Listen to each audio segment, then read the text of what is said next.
Tujuan kita cadangkan simpang ini ialah untuk memudahkan kita pergi ke UUC, sekolah, KKIP.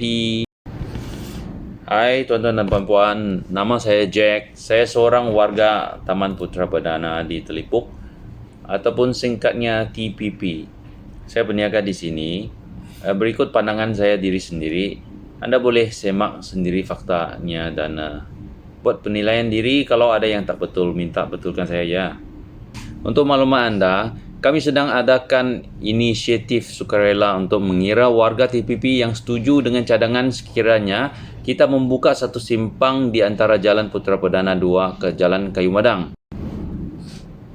Video ini adalah untuk terangkan kenapa timbul cadangan buat simpang jalan ini, supaya anda boleh memahaminya. Untuk itu kita kena cerita sikit Pen Borneo Highway.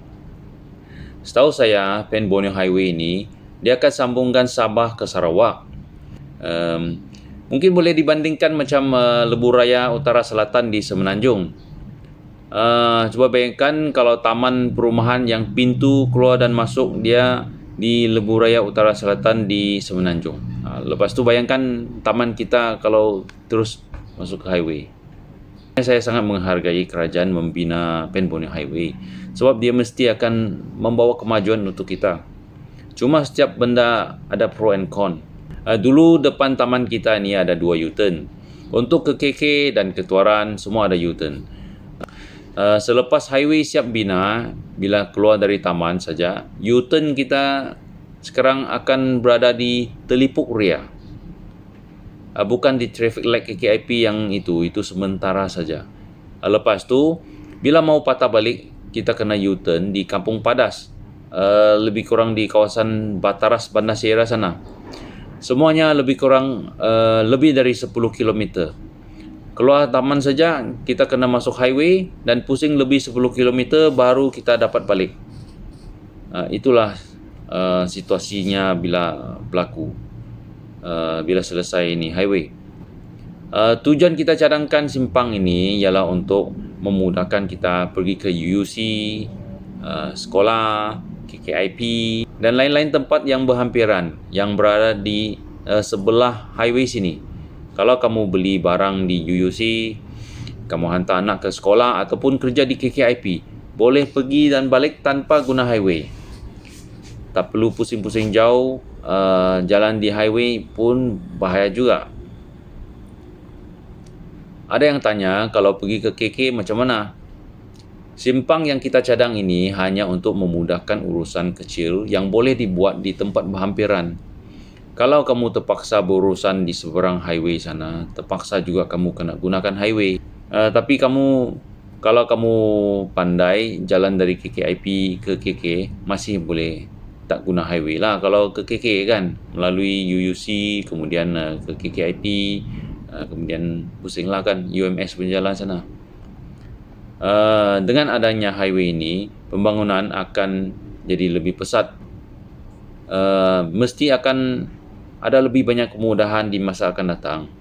Jadi lain kali mungkin ada bank, ada sebagainya di sebelah sini. Kita tak perlu pergi seberang jalan sana pun untuk urusan-urusan kita. Tak payah pusing jauh-jauh. Okey. Tapi itu jika kalau kita ada itu simpang lah. Kalau tidak simpang memang kena naik highway lah. Balik pun kena ikut highway lah. Kalau ada simpang itu kita keluar masuk ikut simpang situ sajalah. Pergi ke kawasan-kawasan berhampiran.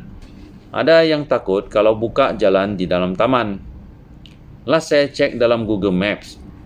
Jalan yang kita sambung ke Jalan UUC itu namanya Jalan Putra Perdana 2. Namanya jalan dan bukan lorong. Kalau tuan-tuan, puan-puan cek balik, macam semua laluan yang sampai ke rumah masing-masing dipanggil lorong di dalam taman ini. Yang ini namanya jalan dan kenderaan yang masuk tidak akan lalu di depan rumah siapa-siapa pun di dalam taman ini. Kalau lihat dokumen jual beli dan brosur taman ini, simpang ini asalnya berada dalam pelan pembangunan. Bukan sesuatu yang kita nak cipta baru.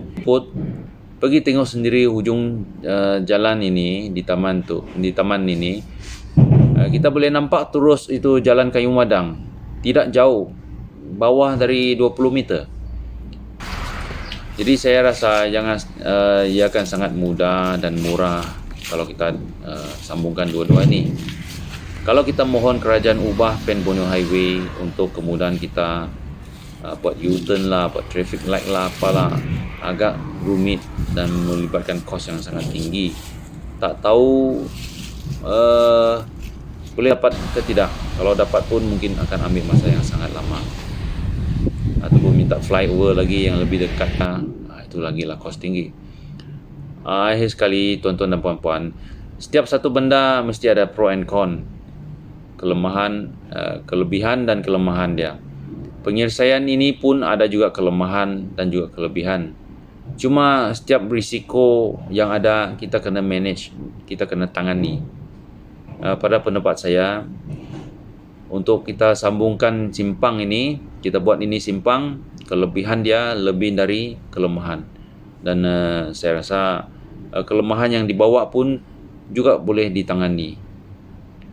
Sekian saja, saya mohon tuan-tuan dan puan-puan jangan lupa isi borang dalam Google Form untuk menyuarakan suara anda, sokong atau tidak. Bye-bye.